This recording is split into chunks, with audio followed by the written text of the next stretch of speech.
Okay. So பிரபு பேர் வந்து ஈஸ்வர் விஸ்வம்பர் தாஸ்.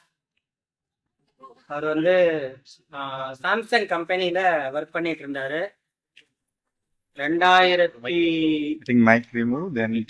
வந்து விஸ்வபக்தி இயக்கத்துல முழுமையா 2010 முழுமையாக மாயாப்பூர்ல வந்து சேவை பண்ண ஆரம்பிச்சாரு. அன்னையில இருந்து மாயாப்பூர் கிராமத்துல தான் சேவை பண்ணிட்டு 2017 தான் வந்து குருநாதரோட சேவைக்கு உள்ளார வந்தாரு. 2016 தான் குருநாதரோட சேவைக்கு வந்தாரு. அன்னையில இருந்து எங்களுக்கு வந்து நேரடியாக குருநாதரோட சேவை வந்து எப்பவுமே கிடைக்காது. அதுக்கு பெரிய ப்ராசஸ் எல்லாம் இருக்கு. ஸோ முதல்ல வந்து கிளீனிங் செக்ஷன்ல சர்வீஸ் பண்ணணும். அதுக்கப்புறமா வந்து டிவோடிஸோட பிரசாதத்தை பார்த்துக்கணும். அதுக்கப்புறம் நைட் ஷிஃப்ட்ல தான் முதல்ல போடுவாங்க. அதுக்கப்புறம் கொஞ்சம் கொஞ்சமா கிராஜுவல் ப்ராசஸ் இருக்கு. ஸோ அந்த மாதிரி கடந்து பிரபு கிட்டத்தட்டமா ஒரு 7 ஆண்டுகளாக குருநாதருக்கு பக்கத்துல இருந்து சேவை பண்ணிட்டு இருக்காரு. நாங்க 2 பேருமே கிருஷ்ணாவோட குருவோட கருணையில இருந்து சேர்ந்ததே நைட் ஷிஃப்ட்ல இருந்தோம். இன்ன வரையும் எங்களால நைட் ஷிஃப்ட்ல இருந்து வெளியில வர முடியல. என்ன நாங்க ஜாயின் பண்றதுக்கு முன்னாடி வரைய ரொட்டேஷன் பேஸ் இருந்தது. பகல்ல பாக்குறவங்க நைட்டு, நைட்ல பாக்குறவங்க மத்தியானம், இந்த மாதிரி ரொட்டேஷன் பேஸ்ல இருந்தது.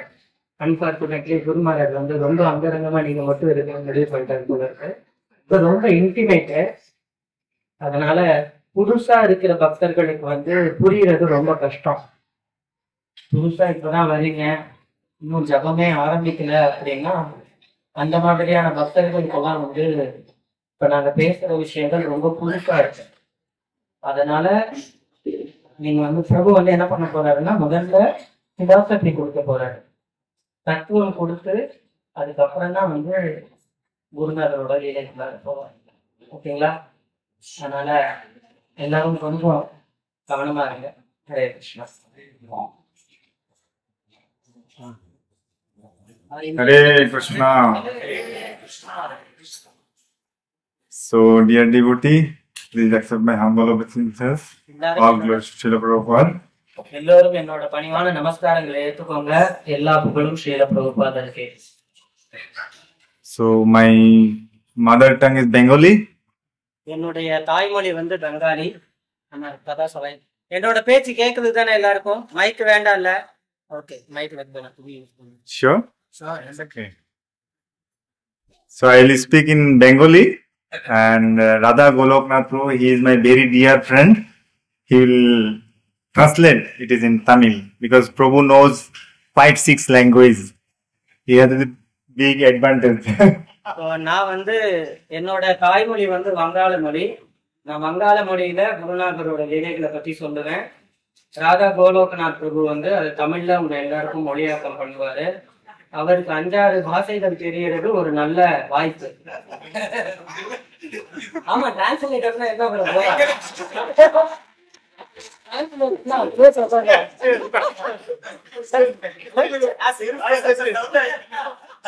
But Anubhav, as it is, where it is. Okay. So, for first we'll do Mangalacharan. Then we'll start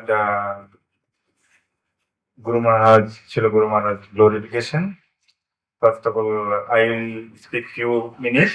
After that, Radha Goloknath Prabhu will give more nectar to him. So முதல்ல மங்களாச்சரணத்துல இருந்து ஆரம்பிப்போம். அதற்கப்புறமா குருநாதரோட லீலைகளை வந்து நான் சில மணித்துளிகள் வந்து சொல்றேன். அதற்கு பின்னாடி ராதா கோலோகநாத் பிரபு அதை கண்டினியூ பண்ணுவாங்க. Om Ajnana-Jnana-Dasya Jnana-Jana-Shalakaya Chakshurunmilitam Jena Tasmai Shri Gurube Namaha. Namo Vishnu Padaya Krishna Pristhaya Bhutale Srimate Bhakti Vedanta Swaminiti Namini. Namaste Saraswati Devi Gurvani Pracharine Nirvishesha Shundhavadi Pancha Kalpatarubhasya Kృపాసింధుభైవ చ Shanam Pavane Bhavishnave Bhai Namo Namo. जय श्री कृष्ण चैतन्य प्रभु नित्यानंद श्री अद्वैत गदाधर शिवासादि गौर भक्तवृंद। हरे कृष्णा कृष्णा कृष्णा हरे हरे, हरे Ram Ram Ram Hare Hare. Short मंगलाचरण। ரொம்ப சிறிய மங்களாச்சரணம் உங்க எல்லாருக்காகவும் நேரத்தை மிச்சப்படுத்தும். कृष्ण पृष्ठाय भूतले श्रीमती जयप्रकाश स्वामी नामने नमस्कार देवदाय निताय हरे कृष्ण। सो एक्चुअली আজকে আমরা এখানে আসলাম রামানুজাচার্যের জন্মস্থান দর্শন করার জন্য।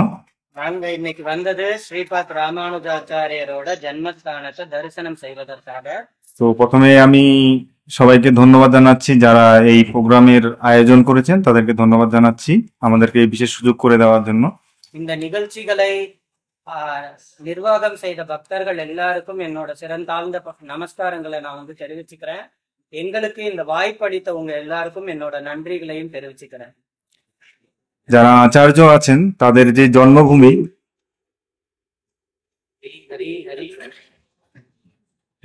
এই জন্মভূমিতে বাস করা, যারা আচার্যের জন্মস্থানে বাস করেন তাদের একটা স্বীকৃতি আছে, তাদের অনেক সৌভাগ্যবান তারা। யார் ஒருத்தர் வந்து இந்த மாதிரி புனிதமான ஆச்சாரியர்கள் பிறந்த ஸ்தலத்துல, இந்த தீர்த்த ஸ்தலத்துல வாசம் செய்யறாங்களோ அவங்களுக்கு நிறைய புண்ணிய காரியங்கள் வந்து செஞ்சிருக்கணும்। কেন সৌভাগ্যবান সেটা আমরা বলবো কিছুক্ষণের মধ্যে। அது எதனால அப்படிங்கறத நான் இப்போ உங்களுக்கு விளக்குறேன்। তো শাস্ত্রে বর্ণনা করা আছে যারা শুদ্ধ ভক্ত বা আচার্য তাদের দর্শন করা মাত্রই আমরা পবিত্র হতে পারি। ஒரு சுத்தமான ஆச்சாரியர், ஒரு தூய பக்தரோட தரிசனமே நம்மளை தூய்மைப்படுத்தும், பவித்திரப்படுத்தும்। শুধু দর্শন নাই, এমনকি তাদেরকে যদি স্মরণ করি আমরা তাও আমরা পবিত্র হতে পারি। தரிசனம் மட்டும் கிடையாது, அவங்கள நினைச்சாலே கூட நம்ம வந்து சுத்தமடைந்து விட முடியும்। শ্রীমদ্ ভাগবতে বর্ণনা করা আছে যেষাম সংস্মরণাৎ পুংসাম সদ্য শুদ্ধন্তি বৈগৃহা কিম পুনঃ দর্শন স্পর্শ পাদ শৌচাসন আদি। শ্রীমদ্ ভাগবতের এই শ্লোকে 1:19-33 বর্ণনা আছে এই শ্লোকটা, যে বলছে যে যেষাম সংস্মরণাৎ পুংসাম, যাদেরকে শুধু তোমার স্মরণ করার মাধ্যমে আমরা পবিত্র হতে পারি। ঠিক আছে, যদি তাদেরকে স্মরণ করার মাধ্যমে আমরা পবিত্র হতে পারি, তাহলে তাদেরকে যদি দর্শন করি, তাদেরকে যদি স্পর্শ করি, তাদের যদি পাদ সেবা করি আমরা, তাহলে আমাদের কি গতি হবে সেটা কে বর্ণনা করতে পারে? শাস্ত্রে বর্ণনা করে। ஸ்ரீமத் பாகவதம் 1:2-33 அத்தியாயத்துல வந்து ஸ்லோகத்துல வந்து இந்த விளக்கம் கொடுக்கப்பட்டிருக்கு।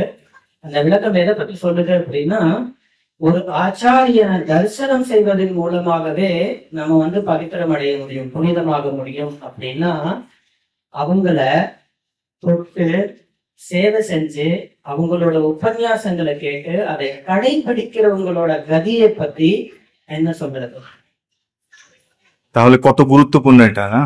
তো আপনারা জানেন அது எந்த அளவுக்கு முக்கியமானது ஒரு ஆச்சாரியனுக்கு சேவை பண்றது। তাহলে আপনারা যারা আছেন এই শ্রীপেরাম্বদুর, না, এখানে আপনারা থাকছেন, এটা একটা ধাম, তাহলে আপনারা অবশ্যই সৌভাগ্যবান। আপনারা যে আমার শ্রীপাদ রামানুজাচার্যের যে কৃপা, সে বিশেষ কৃপা, এবং চৈতন্য মহাপ্রভু এখানে এসেছিলেন, সেই বিশেষ কৃপা আপনারা পাচ্ছেন। சோ நீங்க எல்லாம் எந்த அளவுக்கு மகாத்மாக்கள், உயர்ந்த ஜீவன்கள் அப்படின்னா, ராமானுஜாச்சாரியர் பிறந்த இந்த பூமியில வந்து வாசம் செய்வீங்க, நீங்க எல்லாம் மகா பவித்திரமானவர்கள்। ராமானுஜர் பரம்பரையில இருந்து வந்து இந்த தாமத்துல நிவாசம் பண்றவங்க நீங்க எல்லாம் சாதாரண ஜீவராசிகள் இல்ல। যেমন প্রভু ক্লাসে বর্ণনা করছিলেন যে আমরা মায়ার বিরুদ্ধে যুদ্ধ করছি, ফাইট করছি। சோ பிரபு வந்து கிளாஸ்ல கொடுத்துட்டு இருக்கும் போது மாயை கிட்ட எப்படி சண்டை போட்டுட்டு இருக்கிறோம் அப்படிங்கறத பத்தி சொன்னாரு। তো আমরা আমাদের শক্তিতে ফাইট করতে পারবো না মায়ার সাথে। சோ மாயையோட நம்மளோட சக்தியை வச்சு சண்டை போட முடியாது। আমরা আচার্যদের কৃপা যদি আমাদের উপর বর্ষিত হয়, তাহলে আমরা মায়ার সাথে যুদ্ধ করতে পারবো। சோ ஆச்சாரியர்களோட கருணை நம்ம மேல இருக்கிற பட்சத்துல மட்டும்தான் நம்மளால மாயை கூட சண்டை போட முடியும்। আপনারা যারা ভক্তরা আছেন এখানে, আপনারা সেই শক্তি প্রাপ্ত। சோ இங்க யாரெல்லாம் வந்து இங்க வந்து உட்கார்ந்து இருக்கீங்களோ பக்தர்கள், நீங்க எல்லாருமே சக்தியை கிரகணம் பண்ணி இங்க உட்கார்ந்து இருக்கீங்க, கிரகிச்சு உட்கார்ந்து இருக்கீங்க. যার কারণে আপনারা ভক্ত হতে পেরেছেন। சோ அதன் காரணமாக தான் நம்ம எல்லாரும் பக்தர்களாக முடிஞ்சிருக்கு। তো শিবাদ প্রভু বর্ণনা করছিলেন আজকে কিভাবে রামানুচার্য এই জগতে আসছিলেন। சோ ராமானுஜாச்சாரியர் எப்படி மேல வைகுண்ட லோகத்துல இருந்து கீழே இறங்கி வந்தார் அப்படிங்கறத பிரபு வந்து விளக்கிட்டு இருந்தாரு। একটা সিমিলার একটা ঘটনা আমাদের বৈষ্ণব আচার্যদের মধ্যে, মানে ব্রহ্মমধ্যকরীয় বৈষ্ণব আচার্যদের ফিলোসফিতেও আছে। சோ இதே மாதிரி ஒரு வர்ணனை பிரம்ம கௌடிய சம்பிரதாயத்திலையும் நம்ம ஆச்சாரியர்கள்டையும் இருக்கு। সেটা ভক্তিবিনোদ ঠাকুর বর্ণনা করছেন। சோ அதை வந்து பக்தி வினோத ঠাকুরাர் வந்து விளக்கி இருக்காங்க। ভক্তিবিনোদ ঠাকুর বলছেন যে যে এই জগতে যারা জীবেরা আছে এরা খুব চারটা যোগ আছে, সত্য, তেতা, দাপর, কলি। சோ பக்தி வினோத ঠাকুরাர் வந்து சொல்றாரு, இந்த ஜட உலகத்துல இருக்கக்கூடிய ஜீவராசிகள் எல்லாரும் எப்படி இருக்காங்க அப்படின்னா 4 விதமான யுகங்கள் இருக்கு। சத்தியுகம், திரேதாயுகம், துவாபரயுகம், கலியுகம்।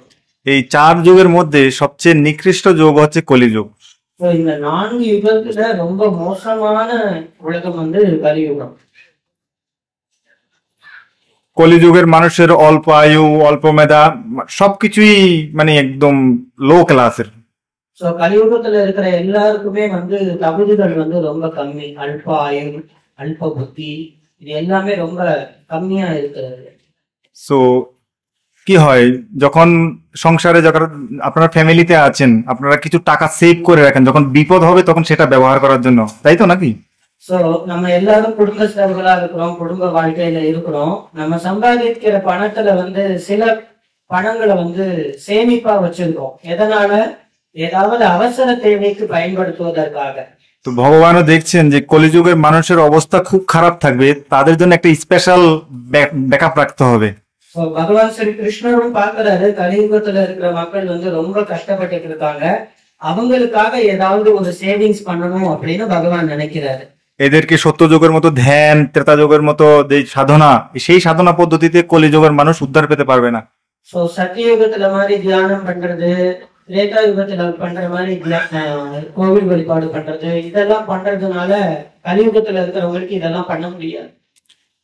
তো ভক্তিবিনোদ ঠাকুর তিনি তার নবদ্বীপ ধাম মাহাতে এই ফিলোসফিটা সুন্দরভাবে বর্ণনা করেছেন। சோ ஸ்ரீல பக்தி வினோத ঠাকুரார் அவரோட நவதீப தாம மகாத்மியம் அப்படிங்கிற கிரந்தத்துல வந்து ரொம்ப அற்புதமாக இந்த தத்துவத்தை வந்து விளக்குறாரு। তিনি একটা কবিতা মানে পয়ম আকারে লিখেছেন এই বিষয়টি। அவர் வந்து ஒரு பாட்டு ரூபத்துல ஒரு விஷயங்களை வந்து எழுதுறாரு। যে বলছে, জীবেরও কল্যাণ লাগি পুরুষ প্রধান, মনে মনে চিন্তা করি করিল বিধান। For the well-being of the living entity, the Lord, He is thinking from the Golok Vrindavan how the Lord can liberate all this material, all this soul. பாட்டு வந்து என்ன சொல்லுதுன்னா, ஒரு ஜட உலகத்துல வந்து எல்லாரும் சந்தோஷமா இருக்கணும் அப்படின்னு ஆசைப்பட்டோம் அப்படின்னா அவங்களுக்கு பகவானோட கிருப்பையும் அவர்தான் வந்து நம்ம இந்த சந்தோஷத்தையும் கொடுக்க முடியும் அப்படின்னு அந்த பாட்டோட விளக்கம்। তিনি বলছেন, পীড়া বুঝি বৈদ্যরাজ ঔষধ খাওয়ায়, কঠিন ঔষধ দেয় কঠিন পীড়ায়। যদি কেউ মানে রোগী হয়, রোগ হয় আর কারো, কেউ অসুস্থ যদি হয়ে যায়, তার অসুস্থতার মাত্রা অনুযায়ী ডাক্তার তাকে ট্রিটমেন্ট দেন। யாராவது ஒருத்தர் வந்து நோய்வாய்ப்பட்டு கிடக்குறாங்க அப்படின்னா அந்த நோய்க்கு தகுந்தாற் போலதான் மருத்துவர் வந்து மருந்துகளை கொடுப்பாரு। நோயை விட கொடுமையா இருக்கும் அந்த மருந்துகள்। যে কম অসুস্থ তাকে নরমাল ওষুধ দিবে, যে বেশি অসুস্থ তাকে একটু কঠিন মানে ডোজটা মাত্রাটা বাড়িয়ে দিবে। சோ யாருக்கு வந்து குறைவான நோய்கள் இருக்கோ அவங்களுக்கு மாத்திரையினோட அளவு ரொம்ப கம்மியா இருக்கும், அதிகமான நோய்கள் இருக்கிறவங்களுக்கு கடினமான மருந்துகள் இருக்கும்। সেই জন্য কলিযুগের মানুষের রোগটা একটু ভারী, এবে কলি ঘোর হইল রোগ হইল ভারী, সিভিয়ার ডিজিজ। கலியுகத்துல இருக்கிற நம்ம எல்லாருக்கும் வந்து இந்த நோய் வந்து ரொம்ப அதிகமா தீவிரமா இருக்கு, அதனால பகவானும் அவரோட கருணைய டபுள் தான் பண்ணி கொடுக்கணும்। সেই জন্য এবে কলি ঘোর হইল রোগ হইল ভারী, কঠিন ঔষধ বিনা নিবারেতে নারী। সেই জন্য কলিযুগের মানুষের জন্য ভগবান একটা স্পেশাল মেডিসিন নিয়ে আসছেন। So அந்த மாதிரியான ரொம்ப கோரமான கலியுகத்துல வாழ்ந்துட்டு இருக்கிற நமக்கு கடினமான மருந்த பகவான் கொண்டுட்டு வந்துட்டு இருக்கிறார் சார். So ভগবান বলছেন অতিশয় গোপনে রাখিনু যেই নাম, অতিশয় গোপনে রাখিনু যেই ধাম, অতিশয় গোপনে রাখিনু যেই রূপ, প্রকাশ না করিলে জীব তরিবে কি রূপ। সো ভগবান বলছেন যে এটাকে আমি গোপনে রেখেছেন, এই যে ভগবানের যে নাম হরিনাম সংকীর্তন, সেটা ভগবান গোপনে রেখেছে কার জন্য? কলিজীবের জীবদের উদ্ধার করার জন্য। கலியுகத்துல இருக்கக்கூடிய இந்த மக்களை கடை தேற்றுவதற்காக பகவான் கொண்டுட்டு வந்த ரொம்ப கடினமான ஒரு மருந்து என்னன்னா ஹரிநாம சங்கீர்த்தனம்। ভগবানের নাম, ভগবানের রূপ এবং ভগবানের ধাম, பகவானோட நாமம், ரூபம், அவருடைய தாமம், এই তিনটা জিনিস কলিযুগের মানুষের জন্য ভগবান স্পেশালি ব্যাকআপ হিসেবে রাখছেন। இந்த மூன்று விஷயங்களையுமே கலியுகத்துல இருக்கிற நமக்காக பகவான் சேமிப்பாக வைத்திருக்கிறார்। যদি কেউ এই তিন জিনিসের আশ্রয় গ্রহণ করে তখন তারা কলিযুগের থেকে উদ্ধার পেতে পারবে। யார் ஒருத்தர் இந்த மூன்று விஷயங்கள்ல சரணாகதம் பண்றாங்களோ அவங்களால ரொம்ப சுலபமாக இந்த கோர கலியின் பிடியில இருந்து தப்பிக்க முடியும்। তারপর তিনি বলতেন জীব তো আমার দাস, আমি তার প্রভু, আমি না তরিলে সে না তরিবে কবু। এই যে যারা কলিযুগের যারা জীব আছে এখানে, মানুষ গাছ, তারা তাদেরকে আমি যদি উদ্ধার না করি, ভগবান সেটা বলছে, তাহলে তারা কখনো উদ্ধার পেতে পারবে না। பகவான் ஸ்ரீ கிருஷ்ணன் சொல்றாரு, இந்த கலியுகத்துல இருக்கக்கூடிய ஜீவன்கள் எப்படி பொன் கொண்டு பசுக்கள் மனிதர்கள் இவங்க எல்லாரும் இருக்காங்களோ, இவங்களை நான் கடை தேற்றம் பண்ணல அப்படின்னா வேற யாராலையும் கடை தேற்றம் பண்ண முடியாது। সেই জন্যই ভগবান এই তিনটা জিনিস দিলেন। அதனாலதான் பகவான் நாமம், தாமம், রূপம் மூணையும் கொடுத்திருக்காரு। এত বলি শ্রী চৈতন্য হইল প্রকাশ, নিজ নাম নিজ ধাম লইয়ে নিজ দাস। சைத்தன்ய மகாபிரபுவோடைய அவதாரமே, அவரோட ரூபமே அதுதான் தாமம், அதுதான் நாமம், அதுதான் குணமும் கூட। এত বলি শ্রী চৈতন্য হইল প্রকাশ, নিজ নাম নিজ ধাম লয়ে নিজ দাস। এই যে এখানে লয়ে নিজ দাস, ভগবানের যে অ্যাসোসিয়েশন বা পার্ষদ, তাদের কথা বলা হয়েছে। பகவானுடைய அந்த உடன் அங்கங்கள், அவங்க பார்ஷத்னா அங்கங்கள், இவங்க எல்லாருமே தாசியர்களாக அடையாளப்படுத்தப்படுகிறார்கள்। তো ভগবান গোলক বৃন্দাবন থেকে কলিজীবের হতভাগ্য জীবদের জন্য চিন্তা করে ওনারা এই প্রসেস, এই যে ভগবান নিজে স্বয়ং আসছেন আমাদেরকে উদ্ধার করার জন্য, কাদের সাথে? কার সাথে? নাম, রূপ, ধাম এবং তার যে পার্ষদ লয়ে নিজ দাস, তার যে পার্ষদ, ওই পার্ষদকে নিয়ে এখানে আসছেন। பகவான் நிஜமாகவே வைகுண்ட தாமத்துல இருந்து கீழே இறங்கி வராரு। அவர் வர்றது மட்டும் இல்லாம அவரோட நாமம், ரூபம், தாமம், அது போக அவரோட தாசர்களையும் கூட்டிட்டு வராரு। எதற்காக? நம்ம எல்லாரையுமே கட்டுண்ட வாழ்க்கையில இருந்து விடுவிக்க। আপনারা শুনতে পাচ্ছেন? বুঝতে পেরেছেন? বুঝতে পেরেছেন? ঠিক আছে, உங்க எல்லாருக்கும் கேக்குதா? புரியுதா? তো এই যে লয়ে নিজ দাস, ভগবানের যে অ্যাসোসিয়েশন, এই ভগবানের অ্যাসোসিয়েশনটা হচ্ছে আমাদের আচার্য বর্গরা। இந்த தாசன், லோய தாசன் அப்படிங்கறதுதான் இந்த ஆச்சாரிய பரம்பரை அப்படின்னு சொல்றாரு। তো এই যে এখানে রামানুচার্য আসছেন, শ্রীপাদ রামানুচার্য এখানে আসছেন, উনি একজন আচার্য, তিনি হচ্ছেন শ্রী সম্প্রদায়ের আচার্য। இங்க ராமானுஜாச்சாரியர் பிறந்திருக்காரு, அவர் ஸ்ரீ சம்பிரதாயத்தினுடைய பிரதானமான ஆச்சாரியராக இருக்கிறார்। আমরা হচ্ছে ব্রহ্ম মধ্য গৌড়ীয় সম্প্রদায়ের আন্ডারে, நாம ব্রহ্ম মধ্য গৌড়ীয় সম্প্রদাயத்தோட அடிச்சுவட பின்பற்றிட்டு வரோம்। যে সম্প্রদায়ে ভগবান স্বয়ং শ্রী চৈতন্য মহাপ্রভু আবির্ভূত হয়েছেন। இந்த சம்பிரதாயத்துல ஸ்ரீ சைத்தன்ய மகாபிரபு ஸ்வயம் கிருஷ்ணரே சைத்தன்யரோட பேர்ல அவதாரம், তিনি তার পার্শ্বদেরকে নিয়ে এখানে আসছেন, அவரோட சகாக்களை கூட்டிட்டு இங்க வந்திருக்கிறாரு। সেই পার্শ্বদের মধ্যে আমাদের অনেক আচার্যরা আছে, স্বরগোস্বামী আছে, তারপর আমাদের যত আচার্যরা আছে তারা আছেন, প্রভুপাদ আছেন। அவரோட சகாக்கள் நிறைய பேர் இருக்காங்க। அதுல நம்ம குரு பரம்பரையில இருக்கக்கூடிய கோஸ்வாமிகள், பஞ்சதத்வா, இன்னும் பற்பல ஆச்சாரியர்கள் இருக்காங்க, நரோத்தமதாசர், அந்த வழியில ஸ்ரீல பிரபுபாதரும் வர்றாரு। এবং আমাদের যত গুরুবর্গ যারা আছেন তারা আছেন। நம்மளுடைய இப்ப இருக்கக்கூடிய இந்த இஸ்கான்ல இருக்கக்கூடிய குருமார்களும் இந்த பரம்பரையில சேர்ந்திருக்காங்க। তো দুই ধরনের শাস্ত্রে বলা হচ্ছে, দুই ধরনের গুরুদেব হতে পারেন। কেউ হচ্ছে সাধন সিদ্ধ গুরুদেব, আর কেউ হচ্ছে নিত্য সিদ্ধ। சோ ரெண்டு விதமான குருமார்களை பத்தி சாஸ்திரம் வந்து விளக்குது. ஒண்ணு வந்து சாதன சித்தி பண்ணி போடக்கூடிய குருமார்கள், இன்னொன்னு வந்து நித்திய சித்தியில இருக்கக்கூடிய குருமார்கள். তো ছিল গুরু মহারাজ শ্রী শ্রীমৎ জয়পতাকা স্বামী গুরু মহারাজ ছিল প্রভুপাদ বলেছেন তিনি হচ্ছেন যে ভগবানের নিত্য পার্শ্বদ।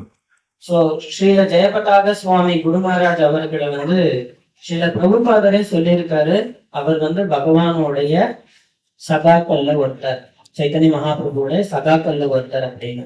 তো চৈতন্য মহাপ্রভুর নিত্য পার্শ্বদ, তিনি হচ্ছেন নিত্য সিদ্ধ। ஸோ ஸ்ரீல ஜெயபதாக சுவாமி মহারাজ வந்து நித்திய சித்தா அப்படிங்கிற ஒரு, এটা আমি বলছি না, এটা শিল প্রভুপাদ বলেছেন এবং একবার শ্রীপাদ রাধানাথ স্বামী মহারাজ এবং লোকনাথ স্বামী মহারাজ ওনারা বলেছেন। ஸோ இது வந்து வெறுமனே நான் சொல்லல, ஸ்ரீல பிரபுபாதர் வந்து சொன்ன விஷயத்த ராதநாத் சுவாமி மற்றும் லோகநாத் சுவாமி இந்த மாதிரி இஸ்கான்ல இருக்கக்கூடிய குரு அவர்களும் ஸ்ரீல ஜெயபதாக சுவாமி மகாராஜ் வந்து কারণ চৈতন্য মহাপ্রভুடைய নিত্য সখাவாக சொல்லியிருக்காங்க. আমরা দেখতে পাই শিল গুরু মহারাজের অ্যাক্টিভিটিতে যত কার্যক্রম আছে সেই কার্যক্রমের মাধ্যমে আমরা সেগুলো দেখতে পাই। ஸோ இதை வந்து நம்ம வந்து கண்கூடாக பார்க்க முடியும், அவர் எப்படி வந்து চৈতন্য মহাপ্রভুடைய সখাவாக இருந்து இருக்கிறார் அப்படிங்கிறத। একবার শিল প্রভুপাদ এবং শিল গুরু মহারাজ ওনারা লোটাস বিল্ডিং এর পার্কের সামনে, আপনারা যারা শ্রীরাম মায়াপুরে গিয়েছেন আপনারা জানেন, ওই পার্কের পাশে ওনারা যাচ্ছেন। প্রভুপাদ বলছেন যে তুমি কি দেখতে পাচ্ছ গৌরনীতা এখানে নৃত্য করছে? ஸோ ஒரு தடவை ஸ்ரீல பிரபுபாதரும் தவிர ஜெயபதாக சுவாமி குரு மகாராஜும் மாயாப்பூர்ல ஸ்ரீதாம் மாயாப்பூர்ல இருக்கும்போது லோட்டஸ் பார்க், நீங்க எத்தனை பேர் மாயாப்பூருக்கு வந்திருக்கிறீங்களோ அவங்களால அதை வந்து அனுபவிக்க முடியும். குரு மகாராஜ் বললেন லோட்டஸ் பார்க்ல வந்து ஸ்ரீல பிரபுபாதர் வந்து குரு மகாராஜ பார்த்து கேட்கிறாரு, அங்க உன்னால பார்க்க முடியாதா, கௌரவத்தை ஆடிக்கிட்டு இருக்காங்க பாரு அப்படின்னு சொல்லி குரு மகாராஜ்கிட்ட கேட்கிறாரு। তো গুরু মহারাজ বলছেন না প্রভুপাদ আমি দেখতে পাচ্ছি না। இப்போ குரு மகாராஜ் சொல்றாரு, இல்ல பிரபுபாதர் என்னால தரிசனம் பண்ண முடியல। তখন শিল প্রভুপাদ বলছেন যে না তুমি দেখতে পাচ্ছ, তুমি আমাকে বলছো না। சோ ஸ்ரீல பிரபுபாதர் குரு மகாராஜ் பார்த்து சொன்னாரா, உன்னால பார்க்க முடியுது, நீ என்கிட்ட போய் சொல்ற அப்படின்னு। তো গুরু মহারাজ হচ্ছেন এরকম, আর গুরু মহারাজ সবসময় ভগবানের নাম রূপ গান এগুলোতে মত্ত থাকেন। சோ குரு மகாராஜ் வந்து இந்த மாதிரி தான் அவரோட லீலைகளை வந்து வெளிப்படுத்த மாட்டாரு, அவர் எப்பவுமே வந்து பகவானோட நாமம் குணம் மற்றும் ரூபம் இதை பத்தியே சிந்தனை பண்ணிட்டு இருக்கிறவர்। তো এই বিষয়টা বোঝার জন্য আমি একটা বিষয় বর্ণনা করতে হবে, করে তারপর আবার গুরু মহারাজের লীলা মহিমাতে ফিরবো। এখন একটা இந்த விஷயங்களை வந்து நான் உங்களுக்கு புரிய வைக்கணும் அப்படிங்கிறதுக்காக நான் ஒரு பிலாசபிக்கல் சப்ஜெக்ட் வந்து கொண்டுட்டு வந்துட்டு மறுபடியும் நான் குரு மகாராஜோட லீலைக்குள்ள வரேன்। এখন কেন আমরা গুরুদেব ধরার মানে প্রয়োজন আছে? சோ குருவை வந்து பிடிக்கணும் அப்படிங்கிற அவசியம் எதனால, குருவை கடைபிடிக்கணும் அப்படிங்கிற அவசியம் எதனால? অনেকের অনেক প্রশ্ন থাকতে পারে, আমি একটা এক্সাম্পলের মাধ্যমে বলছি। உங்க ஒவ்வொருத்தருக்குள்ளாரும் நிறைய கேள்விகள் இருக்கலாம், நான் ஒரு உதாரணத்தை மட்டுமே இங்க கொடுக்கணும்னு நினைக்கிறேன்। কারণ শাস্ত্রে বর্ণনা আছে গুরু তত্ত্ব এবং শিখ তত্ত্ব, শাস্ত্রে অনেক তত্ত্ব আছে কিন্তু এই দুই তত্ত্ব বোঝা খুব ডিফিকাল্ট আছে। குரு தத்துவம் மற்றும் ஸ்ரீ தத்துவம் இந்த ரெண்டையும் புரிஞ்சுக்கிறது வந்து ரொம்ப ரொம்ப கடினமானது। சாஸ்திரங்கள்ல பல்வேறு விதமான தத்துவங்கள் இருக்கு, ஆனா இந்த ரெண்டு தத்துவத்தை புரிஞ்சுக்கிறது ரொம்ப ரொம்ப கஷ்டம்। তো আমি একটা উদাহরণের মাধ্যমে আপনাদেরকে বলবো। நான் ஒரு உதாரணம் கொடுத்து உங்களை வந்து இதை வந்து விளக்க முயற்சிக்கிறேன்। আপনারা কারা যদি আপনারা কেউ যদি মনে করেন আমেরিকায় যাবেন, এখন আপনারা ভারতবর্ষে আছেন, কেউ যদি ইউএস যেতে চান তাহলে আপনাদের কি করতে হবে? சோ இங்க இருக்கிற நீங்க யாராவது ஒருத்தர், பாரத வருஷம் நம்ம பூமியில பறந்துருக்கிறோம், இங்க இருக்கிற யாராவது ஒருத்தர் அமெரிக்காவுக்கு போகணும் அப்படின்னு நினைச்சா என்ன பண்ணணும்? আপনাদের পাসপোর্ট বানাতে হবে। நமக்கு வந்து முதல்ல பாஸ்போர்ட் செய்யணும்। তারপর গিয়ে আপনাদেরকে পাসপোর্ট বানানোর জন্য আপনাদের এম্বাসিতে, আমেরিকান এম্বাসিতে যেতে হবে। சோ நம்ம அந்த பாஸ்போர்ட்டை தயார் பண்றதுக்காக அமெரிக்கன் எம்பசி ஆபீஸ்க்கு வந்து போகணும்। যখন আপনি আমেরিকান এম্বাসিতে যাবেন তখন আপনাকে কি কি জিজ্ঞাসা করবে? சோ அமெரிக்கா எம்பசிக்கு போனா அவர் என்னென்ன கேள்விகளை நம்ம கிட்ட கேட்பாரு? বিশেষ করে ওরা তিনটি জিনিস আপনাকে জিজ্ঞেস করবেই। குறிப்பா 3 விஷயங்களை வந்து அவர் வந்து கேட்பாரு। নাম্বার 1 হচ্ছে যে আপনার কোনো ক্রিমিনাল অ্যাক্টিভিটি আছে কিনা। முதல் விஷயம் அவங்க என்ன கேட்பாங்க அப்படின்னா நம்ம ஏதாவது தவறுகள் செய்திருக்கிறோமா அப்படிங்கறத যদি ক্রিমিনাল সরি যদি ক্রিমিনাল অ্যাক্টিভিটি থাকে তো ওরা আপনাকে পাসপোর্ট বানাতে দেবে না, মানে আই মিন ভিসা দিবে না। சோ உங்களோட அந்த நன்னடத்தை அங்க இல்ல அப்படின்னா அமெரிக்காவுக்கு போறதுக்கான பயணத்துக்கான பதிவை அவங்க கொடுக்க மாட்டாங்க। নাম্বার 2 হচ্ছে আপনার কত ব্যাংক ব্যালেন্স আছে। ரெண்டாவது விஷயம் உங்களோட வங்கி கணக்குல எவ்வளவு பணம் இருக்கு அப்படிங்கறத வந்து பாப்பாங்க। কারণ টাকা যদি না থাকে তাহলে আপনি কিভাবে আমেরিকায় গিয়ে খরচ করবেন তারা সেটা দেখবে। তো உங்கள்கிட்ட பேங்க் பேலன்ஸ் வங்கி கணக்குல பணம் இல்ல அப்படின்னா நீங்க இங்க இருந்து அமெரிக்காவுக்கு போய் என்ன செலவு பண்ணுவீங்க? அதனால பணம் இல்ல அப்படின்னா உங்களை உள்ளார அனுப்ப மாட்டான்। নাম্বার 3 হচ্ছে আপনি কি পারপাসে সেখানে যাবেন। மூன்றாவது நீங்க எந்த நோக்கத்துக்காக அங்க போறீங்க। সো আমরা যারা এই বদ্ধজীবীরা আছি তারা যদি আমরা যদি এখান থেকে যদি আমেরিকা যেতে চাই তাহলে আমাদেরকে আমেরিকার এম্বাসিতে যেতে হবে ভিসা লাগানোর জন্য। সেখানে একজন অ্যাম্বাসেডর আছেন, ওই অ্যাম্বাসেডর আপনার ভিসা স্যাংশন করবেন। சோ நம்ம இங்க இருந்து ஜட உலகத்துல இருக்கிறோம், இங்க இருந்து சாதாரணமாக அமெரிக்காவுக்கு போகணும் பிரயாணம் பண்ணணும் அப்படின்னாலே இவ்வளவு வேலைகளை பண்ணணும்। இது எல்லாத்துக்கும் மேல அமெரிக்கன் எம்பசிக்குள்ளார போய் உட்கார்ந்தோம்னா அங்க ஒரு ஆபீசர் ஒருத்தர் உட்கார்ந்துட்டு இருப்பாரு। উনি যদি গ্র্যান্ড না করে তাহলে আপনি ভিসা পাবেন না। சோ அப்படி அவர் அனுமதி கொடுக்கல அப்படின்னா நமக்கு விசாவே கிடைக்காது।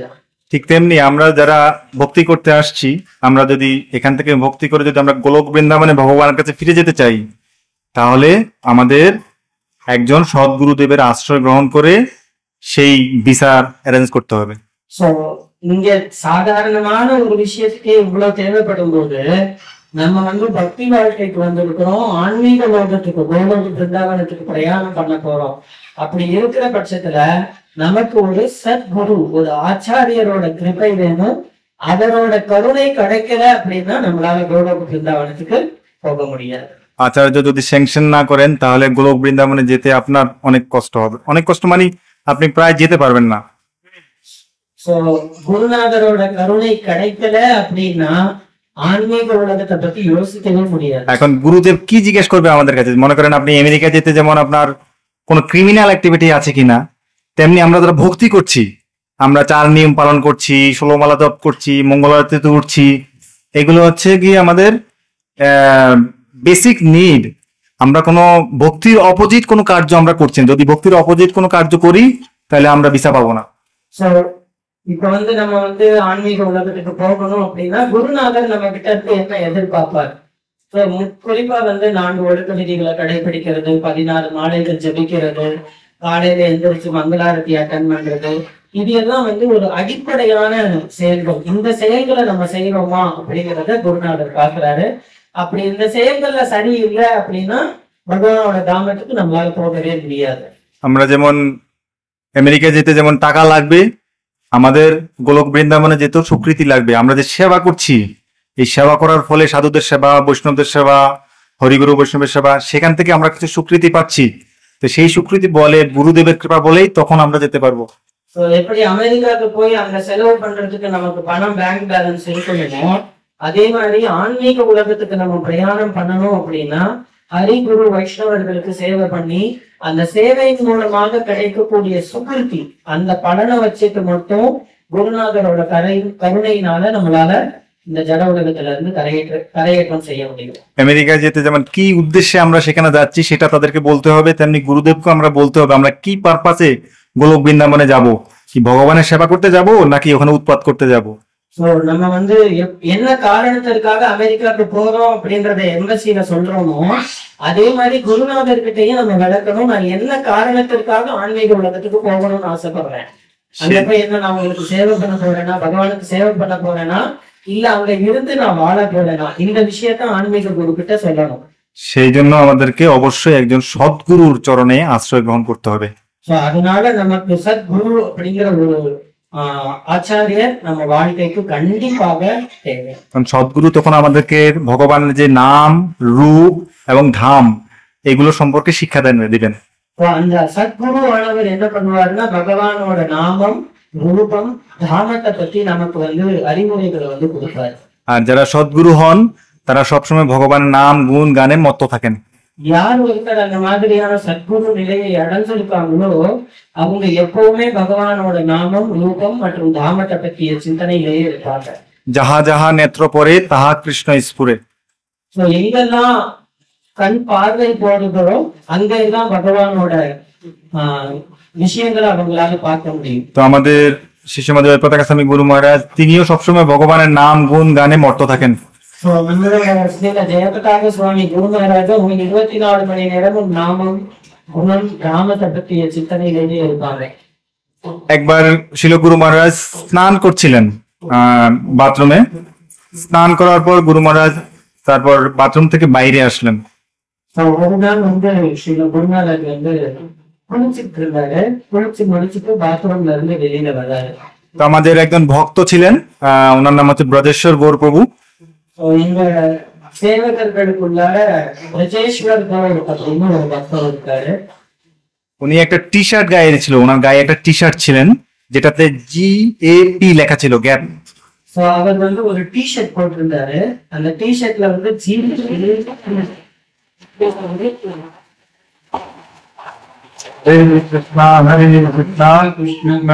ஹரே ஹரே ஹரே ராம் ராம் ராம் ஹரே ஹரே। அந்த GAP அப்படிங்கிற எழுத்து அந்த டி ஷர்ட்ல எழுதி இருந்தது. அத குரு மகாராஜ் நோட்டீஸ் பண்ணியிருக்காரு. সো গুরু মহারাজ, তখন আমি সেখানে ছিলাম, তো গুরু মহারাজ আমাকে জিজ্ঞেস করছে এটা কি লেখা আছে, পড়ো তো দেখি। சோ குரு மகாராஜ் என்ன பார்த்து, நான் அங்க இருந்தேன், என்ன பார்த்து சொன்னாரு இந்த டி ஷர்ட்ல என்ன எழுத்து படி அப்படின்னு। সো আমি বললাম গুরু মহারাজ এটা GAP গ্যাপ। நான் குரு மகாராஜ் சொன்னேன் GAP எழுதி இருக்கிறதுனால அந்த கேப் அப்படின்னு சொன்னேன்। সো গুরু মহারাজ বললেন না, হয়নি। இல்ல நீ சரியா சொல்லல। সো পাশে আরেকজন ভক্ত ছিল তরুণ গো, ওনাকে বললো তুমি পড়ো। அவர் பக்கத்துல என் பக்கத்துல தருண் இருந்தாரு. அவர்கிட்ட குரு மகாராஜ் சொன்னாரு நீ படி அப்படின்னு। তিনি দেখছে যে GAP লেখা আছে, তিনি বললো গুরু মহারাজ গ্যাপ। சோ அவரு பார்த்துட்டு குரு மகாராஜை பார்த்து சொன்னாரு குரு மகாராஜ் அந்த GAP தான் எடுத்து கேப் தான் அப்படின்னு। সো গুরু মহারাজ এরকম 2-3 জনকে জিজ্ঞাসা করলেন। இந்த மாதிரி 2-3 பேர்கிட்ட குரு மகாராஜ் கேட்டாரு। লাস্টে শেষে আমরা বললাম গুরু মহারাজ কৃপা করে আপনি বলুন। குரு மகாராஜ் நாங்க எல்லாரும் சரணடைஞ்சிட்டோம், குரு மகாராஜ் தயவு செஞ்சு நீங்க சொல்லுங்க அப்படின்னு। তখন গুরু মহারাজ বললেন যে GAP মানে হচ্ছে গৌরাঙ্গ আদি পুরুষম। GAP அப்படின்னா கௌரங்க ஆதி புருஷன் அப்படின்னு குரு மகாராஜ் சொன்னாங்க। সো যেমনটি আমি বলেছিলাম যে ওনারা যাহা যাহা নেত্র পরে তাহা কৃষ্ণ, যা কিছুই ওনারা দেখেন সেখান থেকেই তারা কৃষ্ণকে স্মরণ করতে পারেন। முன்னாடியே சொன்னது மாதிரி எங்கெல்லாம் கண் பார்வை போகிற இடமெல்லாம் அவங்க பகவான ஸ்மரணம் பண்ணுவாங்கன்னு நான் சொன்ன மாதிரி அந்த எழுத்துல கூட அவர் பகவானை தான் பார்த்திருக்காரு। ঠিক তেমনি আরেকবার আমি গুরু মহারাজকে প্রসাদ পাওয়াচ্ছিলাম। இன்னொரு தடவை நான் குரு மகாராஜுக்கு பிரசாதத்தை ஊட்டி விட்டுட்டு இருக்கும்போது তো আমাদের একজন ভক্ত গোপতি কৃষ্ণ দাস প্রভু, கோபதி கிருஷ்ணதாஸ்னு ஒரு பக்தர், তিনি এসে গুরু মহারাজের যে নিউট্রিশিয়ান সেটাকে পড়ছিলেন। কারণ গুরু মহারাজ যা প্রসাদ পান, একজন ডক্টর টিম আছে, ওরা সেটা ক্যালকুলেট করে সেটা নিউট্রিশন বের করেন, কতটুকু কার্বোহাইড্রেট আছে, কতটুকু ক্যালোরি আছে, কতটুকু প্রোটিন আছে, এইরকম রিপোর্টটা প্রতিদিন গুরু মহারাজকে শোনানো হয়। அந்த கோபதி கிருஷ்ணதாஸ் பிரபு குரு மகாராஜோட நியூட்ரிஷியன். டெய்லி குரு மகாராஜ் என்னெல்லாம் சாப்பிடுறாங்களோ அதை எல்லாம் கணக்கு பண்ணி எவ்வளவு புரோட்டீன் எடுத்திருக்காரு, எவ்வளவு கார்போஹைட்ரேட் எடுத்திருக்காரு, இது எல்லாத்தையும் அவர்கிட்ட டெய்லி வாசிக்கணும்। সো গুরু মহারাজকে যখন এরকম শোনাচ্ছেন যে গুরু মহারাজ প্রোটিন এত গ্রাম আছে, ক্যালোরি এতটুকু আছে, কার্বোহাইড্রেট এতটুকু আছে, তখন গুরু মহারাজ বলে দেখো তো ওখানে কৃষ্ণ প্রেম কতটুকু আছে।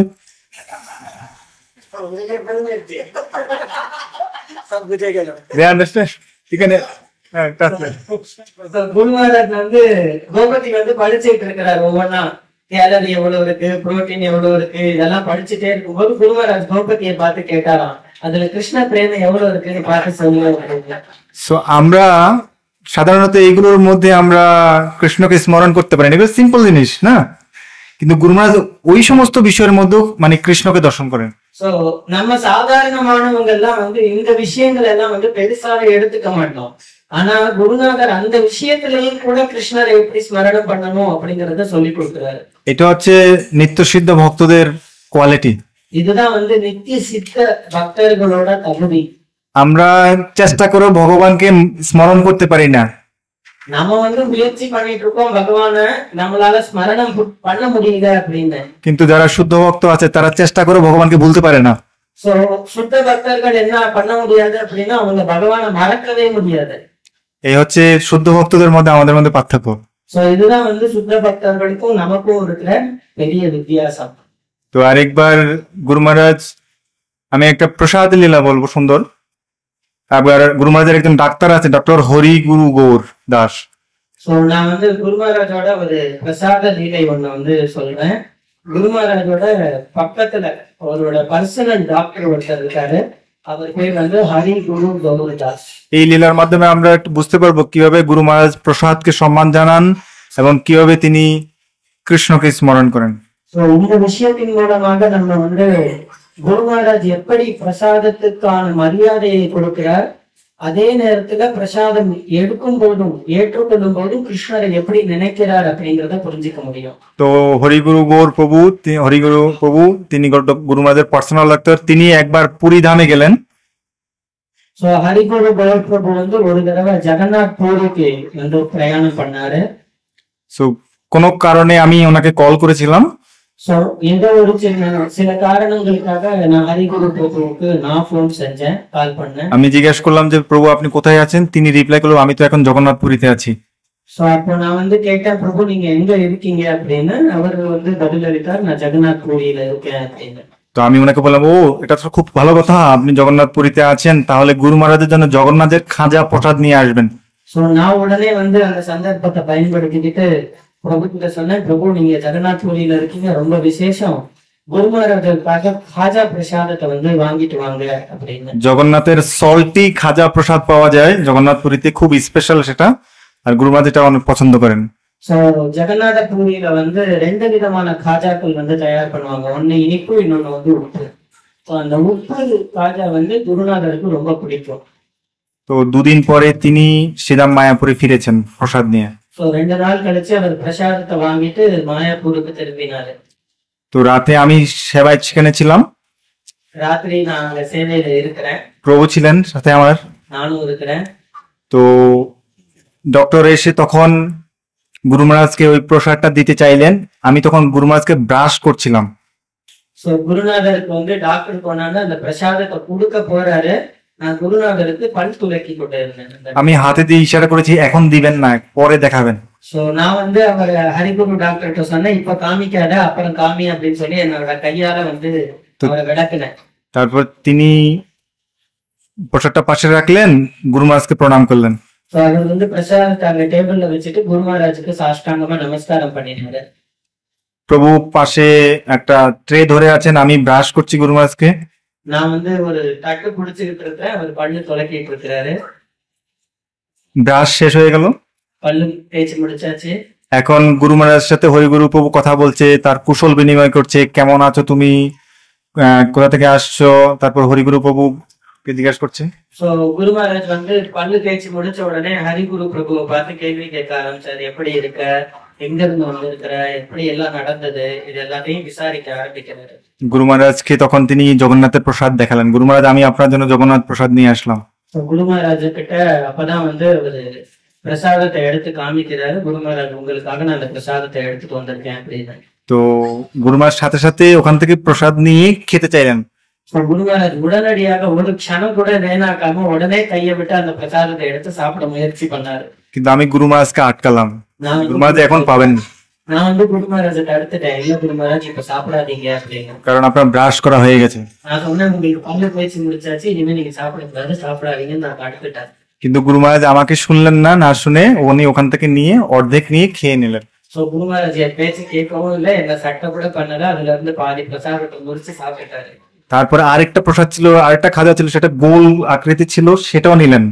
சோ அதுலயே வந்து இன்னொரு வெரைட்டி, ஒரு ரவுண்ட் ஷேப்ல ஒரு காஜா இருந்தது, அதையும் கையை வச்சு புடுங்கிட்டாரு। সেটা নিয়ে অর্ধেক কামড় দিলেন, அதை எடுத்து பாதியை கடிச்சிட்டாரு, বাকি অর্ধেক প্রভুর হাতে দিলেন।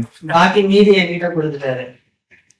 তো জগন্নাথ গুরু মহারাজের প্রসাদ খাওয়ার পর গুরু মহারাজ বললেন যে জগন্নাথের প্রসাদ ব্রাশ করলেও খাওয়া যায়, না করলেও খাওয়া যায়। சோ குரு மகாராஜ் வந்து அப்ப சொன்னாரு, ஜெகநாதரோட பிரசாதத்தை பல்லு தேய்ச்சும் சாப்பிடலாம், தேய்க்காமலும் சாப்பிடலாம்। আমার মনে আছে একদিন গুরু মহারাজ জগন্নাথের প্রসাদ চেয়েছেন। আগে, এখন গুরু মহারাজ এটা করতে পারেন না, কারণ ওনার ডায়েট অনেক লিমিটেশন আছে। আগে গুরু মহারাজ প্রতিদিন নিয়ম করে জগন্নাথের একটু করে প্রসাদ পেতেন। சோ இப்ப வந்து நிறைய டயட்டிஷியன் ரூல்ஸ் எல்லாம் இருக்கிறதுனால குரு மகாராஜால ரெகுலரா பிரசாதத்தை எடுக்க முடியல. ஆனா அவர் நல்லா இருந்த காலத்துல டெய்லி நைட்டு ஜெகநாதரோட பிரசாதத்தை குரு மகாராஜ் சாப்பிடாம இருக்கவே மாட்டார். এটা জগন্নাথের প্রতি গুরু মহারাজের একটা আলাদা আকর্ষণ, জগন্নাথের প্রসাদের প্রতি গুরু মহারাজের একটা আলাদা আকর্ষণ আছে। சோ இது வந்து ஜெகநாதர் பிரசாதத்து மேல குரு மகாராஜருக்கு இருக்கக்கூடிய தனிப்பட்ட ஒரு அன்பு பரிமாற்றம். তো এইটা বলার পিছনে এটার কিছু ব্যাকগ্রাউন্ড আছে, সেটা আমি বলছি এখন। சோ இதற்கு பின்னாடி இன்னும் பல வர்ணனைகள் இருக்கு, அதையும் நான் சொல்றேன். এই প্রসাদ পাওয়ার আগে গুরু মহারাজ চৈতন্য লীলা ক্লাস দিয়ে আসছিলেন।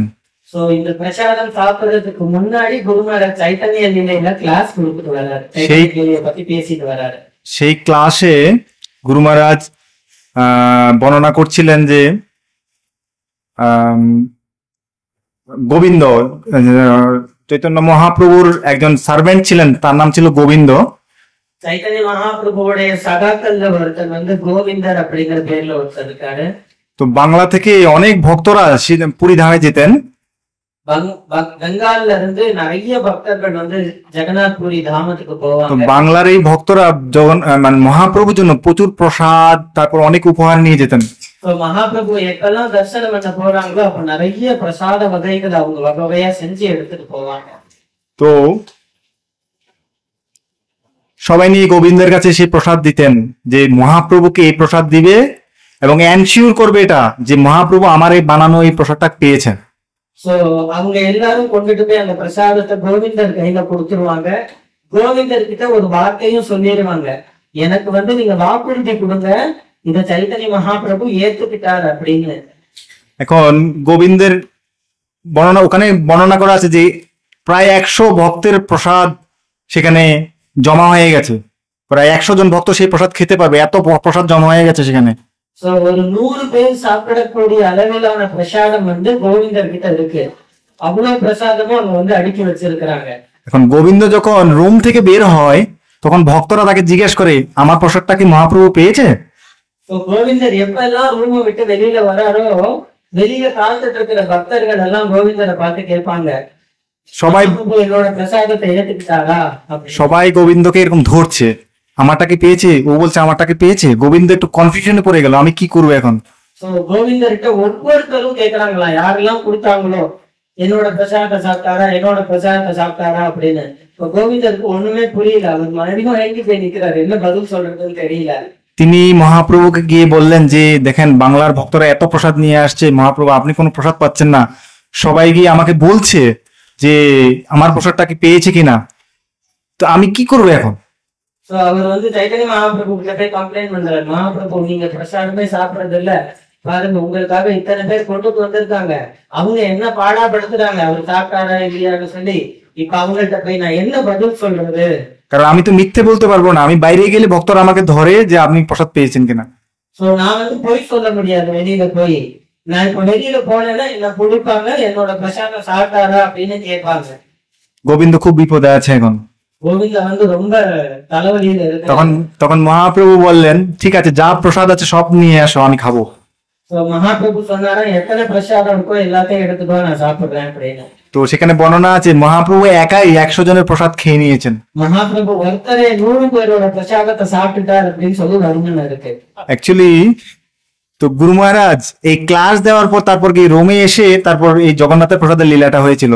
சோ குரு மகாராஜ் வந்து சைத்தன்ய லீலையில இத பத்தி கிளாஸ் கொடுத்துட்டு ரூமுக்கு போய் பல்லு தேய்ச்சதுக்கு அப்புறம் தான் இந்த ஜெகநாத் பிரசாத லீலையை ஆரம்பிச்சிருக்காங்க। গুরু মহারাজ কিন্তু এই যে মহাপ্রভুর লীলায় কিন্তু মত্ত হয়েছিলেন, যার কারণে ওই জগন্নাথ প্রসাদ নিয়ে খেয়েছেন কিন্তু। சோ குரு மகாராஜர் வந்து அந்த சைத்தன்ய மகாபிரபுவோட லீலைக்குள்ளாரே பிரவேசம் பண்ணிட்டாரு, அதனாலதான் வெளியில வந்ததும் அந்த ஜெகநாத் பிரசாதத்தை பார்த்த உடனே எடுத்து কারণ சாப்பிட்டாரு। ব্রাশ করার আগে গুরু মহারাজকে আমরা দুধ খাইয়েছি, তারপর নাইটে কিছু স্ন্যাক ছিল সেগুলো খেয়েছি, সেগুলো খাওয়ার পরও যখনই জগন্নাথের প্রসাদ দেখলেন তিনি তখনই খেয়ে নিলেন। சோ குரு மகாராஜ் பிரஷுக்கு முன்னாடியே நாங்க பால் சில ஸ்நாக்ஸ் எல்லாம் ஊட்டி விட்டுட்டோம், কারণ তিনি இருந்தாலும் பிரஷ் பண்ணி முடிச்சதும் ஜெகநாத் பிரசாதத்தை பார்த்த உடனே எடுத்து சாப்பிட்டுட்டாரு। কারণ তিনি সেই লীলা মত্ত ছিলেন। சோ அவர் வந்து அந்த லீலையிலேயே ஸ்மரணத்திலே இருந்ததுனால ஜெகநாத் பிரசாதத்தை வந்து தவிர்க்க முடியல। সেম একটা লীলা আমরা দেখতে পাই যখন সার্বভৌম ভট্টাচার্যের জন্য মহাপ্রভু জগন্নাথপুরী থেকে ওনার ঘরে প্রসাদ নিয়ে গেলেন। சோ இதே மாதிரி சைத்தன்ய லீலையில வந்து சர்வபூம பட்டாச்சாரியரை தரிசனம் பண்றதுக்காக ஸ்ரீ சைத்தன்ய மகாபிரபு சுயம் அவர் கையால பிரசாதத்தை எடுத்துட்டு போகும்போது সার্বভৌম ভট্টাচার্য মাত্র ঘুম থেকে উঠলেন, এখনো ব্রাশ করে নাই, মুখ ধোনায়, স্নান করে নাই। சோ சர்வபூம பட்டாச்சாரியர் அப்பதான் தூங்கி எந்திரிச்சிருக்கிறாரு, அவர் எதுவுமே பண்ணல, பல்லு தேய்க்கல, முகம் கழுவல, ஒண்ணுமே பண்ணல। মহাপ্রভু যে মাত্র গিয়ে বললো যে সার্বভৌম তোমার জন্য আমি জগন্নাথের প্রসাদ নিয়ে আসছি, তিনি সাথে সাথে মহাপ্রভুর হাত থেকে নিয়ে খেয়ে ফেললেন। சோ சைத்தன்ய மகாபிரபு சர்வபூம பட்டாச்சாரியரை பார்த்து சொன்னாரு, சர்வபூமா நான் உனக்காக ஜெகநாதரோட பிரசாதத்தை எடுத்துட்டு வந்திருக்கேன் அப்படின்னு சொன்ன மாத்திரத்திலேயே சைத்தன்ய மகாபிரபுவோட கையில இருந்து பிரசாதத்தை எடுத்து சர்வபூம பட்டாச்சாரியர் சாப்பிட்டுட்டாரு। মহাপ্রভু বললেন যে তুমি স্নান করো নাই, তারপরে ব্রাশ করো নাই, তুমি সাথে সাথে প্রসাদ খেয়ে নিলে। மகாபிரபு சர்வபூம பட்டாச்சாரியரை பார்த்து கேட்டாரா, நீ பல்லு தேய்க்கல, குளிக்கல, ஒண்ணுமே பண்ணல, பிரசாதம் கிடைச்ச உடனே சாப்பிட்டுட்ட அப்படின்னு। তখন সার্বভৌম ভট্টাচার্য বললেন যে স্বয়ং জগন্নাথের প্রসাদ, তারপর সেই প্রসাদ আবার স্বয়ং মহাপ্রভু আপনার হাত থেকে আমি পেয়েছি, আমি কিভাবে অপেক্ষা করতে পারি, সেই জন্য খেয়ে নিয়েছি। ஸ்வயம் ஜெகநாதரோட பிரசாதம் வந்திருக்கு, அதோட இல்லாம அந்த பிரசாதம் வந்து ஜெகநாதரோட ரூபமான நீங்க கொண்டுட்டு வந்திருக்கீங்க, அது உங்க கையில இருந்து நடுவுல வரைய நான் எப்படி நிக்க முடியும், அதனால நான் உடனே মহাপ্রভু এই কথা শুনে অনেক সন্তুষ্ট হলেন। மகாபிரபு அந்த கதையை கேட்டு சர்வபூம பட்டாச்சாரியர் சொன்னதை கேட்டு ரொம்ப சந்தோஷம் அடைஞ்சிட்டாங்க। ঠিক তেমনি আমরাও দেখতে পাই, যখনই জগন্নাথের প্রসাদ দেখেন গুরু মহারাজ, তখনই সাথে সাথে খেতে চান। சோ எப்பெல்லாம் குரு மகாராஜ் வந்து ஜெகநாதரோட பிரசாதத்தை பாக்குறாரோ உடனேயே சாப்பிட வந்து முயற்சி பண்ண। আমি গুরু মহারাজকে সেদিন জগন্নাথের প্রসাদ না খাওয়ার জন্য বাধা দিলাম, কারণ কি একটা কারণ ছিল, সেটা ছিল যে গুরু মহারাজের ব্লাড সুগার লেভেল একটু হাই ছিল সেদিন।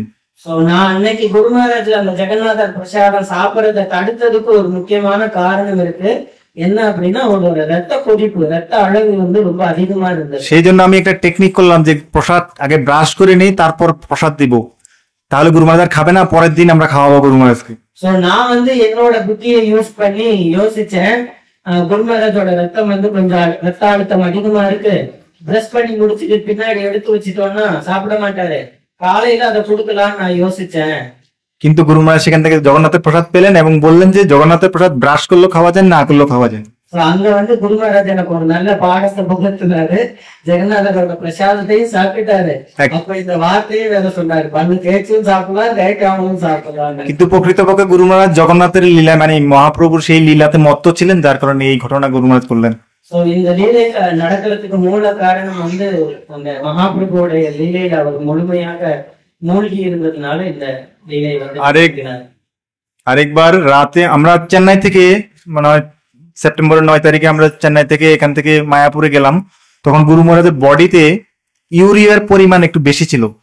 சோ நாங்க ஒரு வாட்டி சென்னையில இருந்து மாயாப்பூருக்கு போகிறோம், போயிட்டு இருக்கிற நேரத்துல வந்து அவரோட உடம்புல வந்து யூரியா அதோட அளவு கொஞ்சம் அதிகமா இருந்தது। যদি কারো বডিতে ইউরিয়ার পরিমাণ বেশি হয়ে যায় তার চুলকানি হবে, ইচিং হবে। சோ யாராவது உடல்ல வந்து யூரியா ரொம்ப அதிகமாயிடுச்சு அப்படின்னா அவங்களுக்கு சொறி, அரிப்பு ஏற்படும்। গুরু মহারাজের বডিতে অনেক ইচিং হচ্ছিল। குரு மகாராஜோட உடம்பு முழுக்க அரிப்பு ஏற்பட்டு இருந்தது। রাত 2:10 গুরু মহারাজ সেদিন পরের দিন 10 তারিখে সেদিন ঘুম থেকে উঠলেন, আমাকে ডাক দিলেন। ராத்திரி 2:10 அதிகாலை 2:10 குரு மகாராஜ் எந்திரிச்சு என்ன கூப்பிட்டாரு। তিনি আমাকে বললেন যে আমার খুব ইচিং হচ্ছে আমার ব্যাক সাইড ব্যাকে, எனக்கு வந்து பின்னாடி முதுகு ரொம்ப அரிக்குது அப்படின்னு சொன்னாரு। আমাকে একটু চুলকিয়ে দাও বা ইচিং করে দাও। சோ என்ன வந்து கொஞ்சம் சொரிஞ்சு விடு அப்படின்னு சொன்னாரு। তো আমি গুরু মহারাজকে উঠিয়ে একটু ইচিং করে দিলাম। நான் வந்து குரு மகாராஜ் எழுப்பி உட்கார வச்சு முதுகை சொரிஞ்சு விட்டேன்। প্রায় 1-2 মিনিট আমি করছি। 2-3 நிமிடங்கள் வந்து நான் செஞ்சுக்கிட்டே இருந்தேন। গুরু মহারাজ বলছে খুব ভালো লাগছে, it's so pleasing.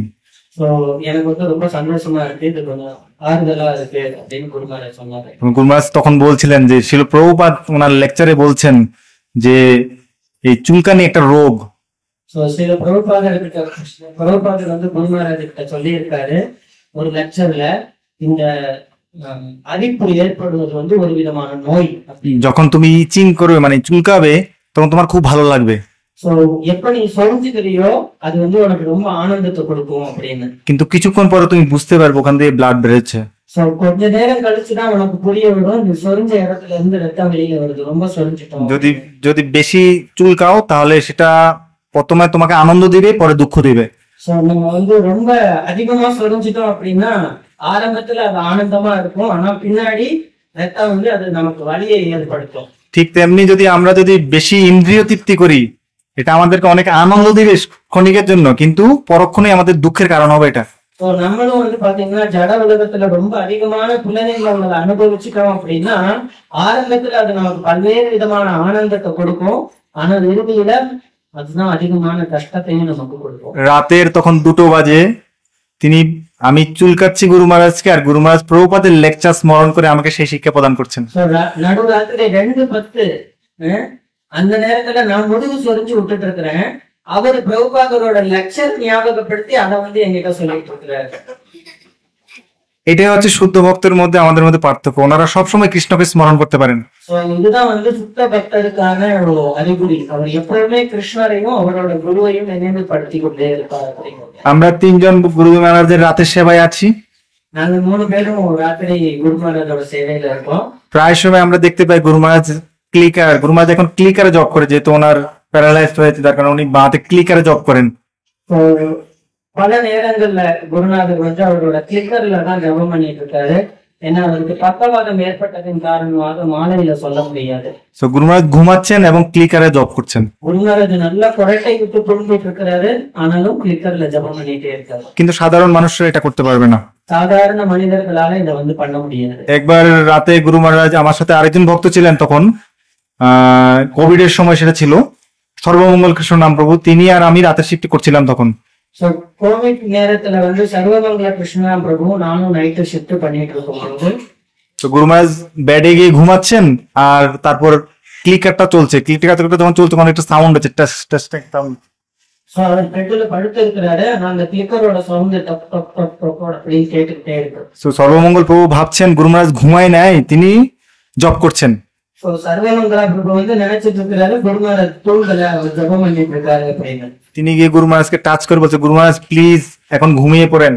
So Sarvamangala குரு மகாராஜ் வந்து எழுப்பி அவர்கிட்ட சொல்றாரு, குரு மகாராஜ் தயவு செஞ்சு தூங்குங்க அப்படின்னு। সকালে আপনি জব করবেন। காலையில எந்திரிச்சு நினைக்க அப்படின்னு। গুরু মহারাজ ঘুম থেকে উঠে বলছে, তুমি কেন আমাকে ঘুম থেকে জাগালে?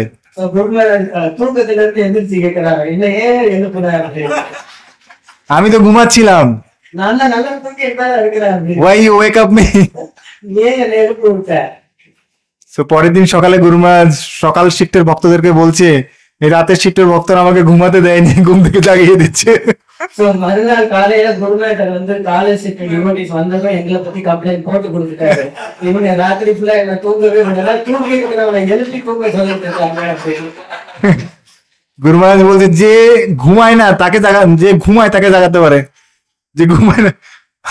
বুঝতে পেরেছো? யாருக்கு வந்து தூங்குறவங்க அவங்களை எழுப்பலாம், தூங்குறவனை எழுப்பி தூங்கிட்டு சொல்றது என்ன கொடுமை அப்படின்னு। তো তিনি বুঝতে পারেন নাই, বুঝতে পেরেছেন? குருநாதரோட அந்த லீலையை வந்து ইভেন গুরু মহারাজ যদি ঘুমেও থাকেন, তিনি তখন জব করেন।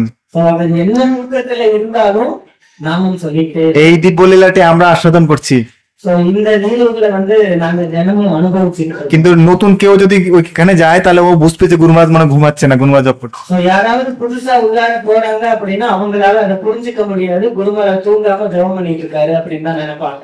আর একটা লীলা বলে আমি শেষ করব, তারপর গোলকনাথ প্রভু বলবেন। சோ இன்னும் ஒரு லீலையை சொல்லிட்டு நான் முடிக்கிறேன், அதுக்கப்புறம் ராதா கோலோக்நாத் பிரபு உங்களுக்கு சொல்லுவாங்க। 2017 আমরা জিবিসি মিটিং এ গিয়েছিলাম উজ্জয়িনীতে।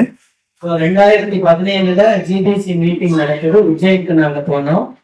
তো সেখানে শ্রীশ্রীমদ ভক্তিচারক স্বামী মহারাজ এবং জিবিসি আরো অন্যান্য ভক্তরা আসছেন, যারা জিবিসি মিটিং হবে সেখানে। சோ உஜ்ஜைன்ல வந்து ஜிபிசி மீட்டிங் நடக்குது, அங்க பக்திச்சார சுவாமி மற்றும் பல்வேறு இஸ்லாமோட ஜிபிசி நபர்கள் எல்லாருமே அங்க இருக்கிறாங்க। গুরু মহারাজ যখন ওনার রুমে গেলেন, আমি বড় করছি না, আমি শর্ট করে বলছি। তো গুরু মহারাজ যখন ওনার রুমে গেলেন, শ্রীশ্রীমদ ভক্তিচারক স্বামী মহারাজ আসছেন, ওনারা তো খুব ক্লোজ ফ্রেন্ড, ওনাদের দুজন একসাথে মিলন একটা বিশাল আনন্দের বিষয়। சோ பக்திச்சார சுவாமி வந்து குரு மகாராஜோட மிகவும் நெருங்கிய நண்பர்। குரு மகாராஜ் அவரோட ரூமுக்குள்ளார போகும்போது பக்திச்சார சுவாமி அங்க வர்றாங்க, அவங்க 2 பேரும் ஒருத்தர் ஆலிங்கனம் பண்ணிக்கிறாங்க, அது ஒரு தனி ஆனந்தமான ஒரு சூழ்நிலை அங்க நிலவிட்டு இருந்தது। আমি পুরো ঘটনা বর্ণনা করছি না, শর্ট করে বলছি। நான் மொத்தமும் சொல்லல, ரொம்ப சுருக்கமா அதை வந்து சொல்றேன்। ওনাদের দুজনের কথাবার্তা হলো, তারপরে গিয়ে তিনি আমাকে বললো, আমার দিকে তাকালেন, বললো যে মহারাজের খুব ভালোভাবে সেবা করবে, কোনো অসুবিধা যাতে না হয়, কিছু লাগলে আমাদেরকে বলবে, আমরা অ্যারেঞ্জ করে দেবো। பக்திச்சார சுவாமி மகாராஜ். பக்திச்சார சுவாமி மகாராஜ் வந்து இவர்கிட்ட பர்டிகுலரா சொல்லியிருக்காரு, உனக்கு என்ன தேவை இருக்கோ அதை வந்து என்கிட்ட சொல்லு, எந்த விதத்திலையும் குருநாதருக்கு கஷ்டம் வராத அளவுக்கு நீ அவரை பார்த்துக்கோ, அவரோட சேவைக்காக எது வேணும்னாலும் என்கிட்ட வந்து சொல்லு அப்படின்னு பக்திச்சார மகாராஜ் இவர்கிட்ட சொல்லியிருக்காரு. যথারীতি আমরা গুরু মহারাজকে রাতের কার্যক্রমের পরে বেডে নিয়ে শুয়ে দিলাম। ஸோ எல்லா சேவைகள் எல்லாம் முடிஞ்சு அவங்க எல்லாம் பேசி முடிஞ்சதுக்கு அப்புறம் குருநாதரை பெட்ல தூக்கி நாங்க படுக்க வச்சிட்டோம்। ঠিক রাতের 11টা বাজে এরকম পাশে একটা ট্রান্সমিটার ছিল, ওটা বাস্ট হলো। ஸோ ராத்திரி 11 மணி போல வந்து பக்கத்துல இருக்கிற ஒரு எலக்ட்ரிக் டிரான்ஸ்மிட்டர் வந்து வெடிச்சிருச்சு। খুব বিকট সাউন্ড হলো এবং গুরু মহারাজের ঘুম ভেঙে গেল। ஸோ பெரிய சத்தம் வந்ததுனால குருநாதரோட தூக்கம் வந்து கலைஞ்சிருச்சு। কিছুক্ষণ পর আবার কিছু একটা প্রবলেম হলো, কারেন্ট চলে গেল, গুরু মহারাজের বাইপাপ মেশিন বন্ধ হয়ে গেল, যার কারণে গুরু মহারাজ উঠে গেলেন। ஸோ கொஞ்ச நேரத்துல வந்து கோவில்ல இருக்கிற மின்சாரமும் வந்து தடைப்பட்டுருச்சு। குருநாதர் தூங்கும் போது அவர் சுவாசிக்கிறதுக்காக பைபாப் மிஷின் ஒண்ணு போட்டு விடுவோம், அது இல்லைன்னா அவரால் சுவாசிக்க முடியாது। এরকম கரண்ட் போனதுனால அந்த மிஷினும் ஆஃப் ஆயிடுச்சு। এরকম দুবার গুরু মহারাজের ঘুম ভেঙে গেল। இது மாதிரி 2 தடவை அன்னைக்கு வந்து குருநாதரோட தூக்கம் வந்து கேட்டு போயிடுச்சு। তারপর রাতের প্রায় 1:30 কি 2টোর দিকে গুরু মহারাজ হঠাৎ করে ঘুম থেকে উঠলেন, মানে অনেক জোরে, বিকট জোরে, অনেক জোরে হরি বল বলে গুরু মহারাজ উঠে বসে পড়লেন। அதுக்காக 2:10 போல இருக்கும்। அந்த நேரத்துல திடீர்னு குரு மகாராஜ் வந்து தன்னோட தூக்கம் கலைஞ்சு ரொம்ப சத்தமா அப்படின்னு சத்தம் போட்டாரு। ঘুম থেকে হরিবোল বলে গুরু মহারাজ উঠে এরকম বসে পড়লেন। தூங்கி இருந்தவரை இந்த ஹரிபோல் சொல்லிட்டு எந்திரிச்சு உட்கார்ந்துட்டாரு பெட்லயே। আমি কখনোই 2008-এর পরে যখন গুরু মহারাজ স্ট্রোক করলেন, এরপরে গুরু মহারাজকে নিজে এরকম বসতে দেখিনি, নিজে স্বতঃস্ফূর্ত ভাবে বসতে দেখিনি। 2008க்கு அப்புறமா குரு மகாராஜ் ஸ்ட்ரோக் வந்ததுக்கு அப்புறமா அவர் சுயமா உட்கார்ந்து நான் பார்த்ததே இல்லை। அன்னைக்கு தான் முதல் தடவை அவரா கண்ணால உட்கார்றத நான் பாக்குறேன்। তখন রাতে আমি ছিলাম, রাধারমন প্রভু ছিল, আর গোলকেশ্বর প্রভু নামে একজন ছিলেন, আমরা 3জন ছিলাম রাতে তখন। நானு, ராதாரமன் பிரபு, গোলকেশ্বর প্রভুன்னு சொல்லி இன்னொருத்தர், நாங்க 3 பேரும் அன்னைக்கு ராத்திரி তো আমরা এসে গুরু মহারাজকে ধরলাম, গুরু মহারাজকে বসালাম, গুরু মহারাজকে একটু জল খাওয়ালাম। நாங்க குரு மகாராஜை பிடிச்சி அவரை ஆசுவாசப்படுத்தி கொஞ்சம் தண்ணி கொடுத்தோம்। পাশের রুমে মহাবরা প্রভু ছিলেন, তিনি এই সাউন্ড শুনে মহাবরা প্রভু তাড়াতাড়ি করে আসছেন এবং জিজ্ঞাসা করছেন হোয়াট হ্যাপেন। எங்க ரூமுக்கு பக்கத்து ரூம்ல தான் வந்து மகாவரா பிரபு வந்து இருந்தாங்க। அவருக்கு ரூம் இன்ட்ரெஸ்ட் வந்து என்னாச்சு அப்படின்னு சொல்லி அவருக்கு கேட்கிறாங்க। তো আমরা বলছিলাম মহাবরা প্রভুকে যে গুরু মহারাজ স্বপ্ন দেখেছেন, যার কারণে গুরু মহারাজ সাউন্ড করলেন। அப்ப வந்து நாங்க வந்து மகாவரா பிரபு இன்னொரு குருமராஜ் காட்சி கண்டாரு, அந்த கணவன் காரணமாக தான் என்னுடைய சத்தத்தை ஏற்படுத்தினாரு அப்படின்னு। যথারীতি গুরু মহারাজকে আমরা আবার ফিরিয়ে দিলাম। மறுபடியும் அந்த குருமராஜை படுக்க வைக்க পারেন। পরের দিন সকালে মহাবরা প্রভু এসে গুরু মহারাজকে বলছেন যে গুরু মহারাজ গতকালকে রাতে আপনি অনেক জোরে সাউন্ড করেছেন, হরি বল বলছেন আপনি অনেক জোরে, কিন্তু কি কারণে এটা বলছিলেন? இப்போ மறுநாள் காலையில குருமராஜ் மகாவரா கருத்தனம் நம்பிட்டு குருமராஜிட்ட கொடுத்தாரு। குருமராஜ் நேற்று ராத்திரி நீங்க ரொம்ப கஷ்டமா ஹரிபோல் அப்படின்னு சொல்லுவீங்க, இது என்ன சாதனை அப்படின்னு। সবাই একবার বলুন হরি বল, হরি বল, হরি বল। তখন গুরু মহারাজ বলছেন যে আমি ক্লাস দিচ্ছিলাম, ওই ক্লাসে ভক্তদের উৎসাহটা কম ছিল, তাদেরকে একটু উৎসাহ বাড়ানোর জন্য আমি হরি বল বললাম। அந்த கணவனை வந்து நட்சத்திரத்துக்கு வந்து கிளாஸ் கொடுத்துருந்தேன்। அந்த கிளாஸ்ல இருந்த பக்தர்களோட உற்சாகம் ரொம்ப கம்மியா இருந்தது। அவங்கள உற்சாக சந்திக்கிறதுக்காக হরি বল। দেখুন সূর্য ভক্তরা ওনারা যদি ঘুমেও থাকেন সেখানে ওনারা প্রচার করছেন। சிங்க பக்தர்கள் அழகாக வெளியும் வந்துச்சு, தூங்கி கொண்டாலும் கனவு வெளியே கூட பிரச்சாரம் செஞ்சுட்டு இருப்பாங்க। ওনারা ঘুমের মধ্যে জপও করতে পারেন, প্রচারও করতে পারেন। அவங்க தூக்கத்துல ஜபமும் செய்ய முடியும், பிரச்சாரமும் பண்ண முடியும்। কিন্তু আমরা যারা সাধারণ ব্যক্তি আছি তারা আমরা পারবো না সেটা। சாதாரண மனிதர்களாக நம்மளால இதெல்லாம் செய்ய முடியாது, இந்த கனவுலையும் பார்க்க முடியும்। এটাই হচ্ছে ওনাদের মধ্যে আর আমাদের মধ্যে পার্থক্য। এটাই হচ্ছে ওনাদের মধ্যে আমাদের মধ্যে পার্থক্য। তো இதுதான் வந்து சுத்த பக்தருக்கும் நமக்கும் உள்ள வேறுபாடு। তো চৈতন্য চরিতামৃতের মধ্যে কৃষ্ণদাস কবিরাজ গোস্বামী তিনি বর্ণনা করছেন এন্টায়ার, মানে পুরো চৈতন্য চরিতামৃত লেখার পর তিনি একটা সুন্দর জিনিস লিখেছেন। చైతన్య చరితామృతి తెలుగు కృష్ణదాస్ కవిరాజ్ గోస్వామి మొత్త చైతన్య చరితామృతి எழுதியது அதுல இருந்து ஒரு சின்ன பகுதியை வர்ணனையா பண்றாங்க.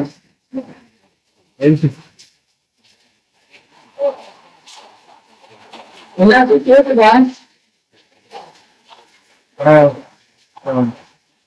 হরে কৃষ্ণ, শুনতে পাচ্ছেন? எல்லாரும் கேட்டுதா? கேட்கல। You can continue.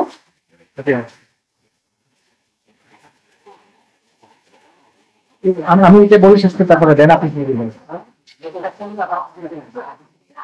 তো চৈতন্য চরিতামৃত ছিল কৃষ্ণদাস কবিরাজ গোস্বামী তিনি বর্ণনা করছেন যে আকাশ অনন্ত, তাতে জয়িছে পক্ষীগণ, যার যত শক্তি তত করে আরোহণ, হইছে মহাপ্রভুর লীলা নাহি ওর পার, জীব হইয়া কেবা সম্মুখ পারে বর্ণিবার। তো মিনিংটা হচ্ছে এরকম যে স্কাই মানে আকাশ আনলিমিটেড, এটা কোনো লিমিটেশন নাই। சைத்தன்ய சரித்தாமிரத்துல அந்த வருஷனை கொடுக்கப்பட்டிருக்கு. இந்த ஆகாயம் வந்து எப்படி அளவு கடந்து இருக்கோ அது போல হইছে মহাপ্রভুর লীলা নাহি, মহাপ্রভুর লীলা ইজ মানে আনলিমিটেড। চৈতন্য মহাপ্রভুடைய லீலையும் அளவற்றது। ক্ষুদ্র জীব, সাধারণ জীব হয়ে আমরা কতটা বর্ণনা করতে পারি? சாதாரண ஜீவனாகிய நம்ம எவ்வளவு அந்த லீலைகளை வர்ணிக்க முடியாது। আকাশের মধ্যে যখন পাখিরা উড়ে তখন তারা তাদের ক্যাপাসিটি অনুযায়ী উপরে যেতে পারে। பறவைகள் வந்து வானத்துல பறக்கும் போது அதோட தகுதிக்கு ஏற்பட வந்து அது மேல பறக்கும்। ছোট ছোট পাখি তারা মানে হাইট কম হাইটে উঠতে পারে, சின்ன சின்ன பறவைகள் ரொம்ப குறைந்த அளவு தூரத்துலதான் பறக்க முடியும்। কিন্তু চিল গরুর তারা অনেক উপরে যেতে পারে। கருடன் கழுகு இதெல்லாம் வந்து மேல பறக்க முடியும், কারণ তাদের শক্তি বেশি। அவங்களுக்கு சக்தி கூடுதல்। হইছে মহাপ্রভুর লীলা নাহি ওর পার, জীব হইয়া কেবা সম্মুখ পারে বর্ণিবার। সাধারণ জীব মহাপ্রভুর লীলা বেশিভাবে বর্ণনা করতে পারবে না। சாதாரண மக்களால சைத்தன்ய மகாபிரபுவோட லீலைகளை ரொம்ப அதிக அளவுல வந்து வர்ணனை செய்ய முடியாது, কারণ মহাপ্রভু লীলা অনন্ত। என்ன மகாபிரபுவோடைய லீலை வந்து அளவற்றது। যাবৎ বুদ্ধির গতি যতকে বর্ণিলু, সরি আমি ভুলে গেছি, মানে আমার ক্যাপাসিটি যতটুকু আছে ততটুকু আমি বর্ণনা করতে পারবো। என்னோட சக்தி என்னுடைய தகுதி எந்த அளவுக்கு இருக்கோ அவ்வளவுதான் வந்து என்னால புகழ முடியும்। সো শুদ্ধ ভক্তদের লীলা, ভগবানের লীলা ইটস আনলিমিটেড। சுத்த பக்தரோட மற்றும் பகவானுடைய இந்த லீலைகள் வந்து அளவற்றது। আমাদের যার যত বুদ্ধি যতটা পিওর আছে ততটুকুই আমরা বর্ণনা করতে পারবো। நமக்கு வந்து எந்த அளவுக்கு அதோட சிந்தனை இருக்கோ அந்த அளவுக்கு தான் நம்மளால வர்ணிக்க முடியும்। কৃষ্ণদাস কবিরাজ গোস্বামী বলছেন যে মহাপ্রভু লীলা আমি যা বর্ণনা করেছি এটা মনে হয় যেন সমুদ্রের মধ্যে এক ড্রপ ওয়াটার। கிருஷ்ணதாஸ் கவிராஜ் கோஸ்வாமி வந்து சொல்றாரு சைத்தன்ய மகாபிரபுடைய 10 லீலைகளை எந்த அளவுக்கு நான் வர்ணனை பண்ணியிருக்கேனோ அது சமுத்திரத்துல ஒரு துளி தான் அப்படின்னு। ঠিক তেমনি ছিল গুরু মহারাজের লীলা বা শুদ্ধ ভক্তদের লীলা আমরা কতটুকু বর্ণনা করতে, ওনাদের লীলা অনন্ত, অনেক লীলা আছে ওনাদের। இது மாதிரி சுத்த பக்தர்கள் சில குரு மகாராஜோட லீலைகள் எல்லாம் ரொம்ப அலாதியானது, அது எவ்வளவு சொல்ல முடியும்? আমাদের ক্যাপাসিটি অনুযায়ী আমরা ক্ষুদ্র একটু বর্ণনা করতে পারবো। என்னோட தகுதிக்கு தகுந்தால் போல கொஞ்சமா வர்ணனை பண்ணி তো আমার এই বর্ণনার মধ্যে যদি কোনো ভুল হয়ে থাকে আমাকে ক্ষমা সুন্দর দৃষ্টিতে দেখবেন। நான் பேசினதுல ஏதாவது தவறுகள் ஏதாவது தப்பு இருந்தா தயவு செஞ்சு என்ன மன்னிச்சிருங்க। আপনারা সবাই আমার জন্য প্রার্থনা করবেন যাতে আমরা গুরু মহারাজের সেবা খুব সুন্দরভাবে করতে পারি অপরাধ মুক্ত হয়ে। நீங்க எல்லாரும் எனக்காக வேண்டிக்கோங்க, குருநாதரோட சேவையில அபராதம் இல்லாம உங்களுக்கு சேவை செய்யணும் அப்படிங்கிற ஆசீர்வாதத்தை நீங்க எல்லாரும் எனக்கு கொடுங்க। যেহেতু আমরা রাতের বেলায় সেবা করি তাহলে যতগুলো লীলা আমি বলেছি সবগুলো রাতের ঘটনা। எத்தனை இப்போ நான் வந்து பேசினேனோ நாங்க இரவுல சேவை செய்யறதுனால இதெல்லாம் இரவின் லீலைகளாக நான் வந்து சொல்றேன்। যাই হোক এখন রাধা গোলকনাথ প্রভু আরো মধুর ভাবে গুরু মহারাজের লীলা আস্বাদন করাবে আপনাদেরকে। So, வந்து ராதா கோலோகநாத் பிரபு இன்னும் নেকটার மதுரமான விஷயங்களை வந்து அவரு வந்து உங்கள்கிட்ட பகிர்ந்துக்குவார்। হরে কৃষ্ণ। ஹரே கிருஷ்ணா। শিল গুরু মহারাজ কি জয়। শিল প্রভুপাদ কি জয়। গৌর প্রেমানন্দে। ஹரே கிருஷ்ணா।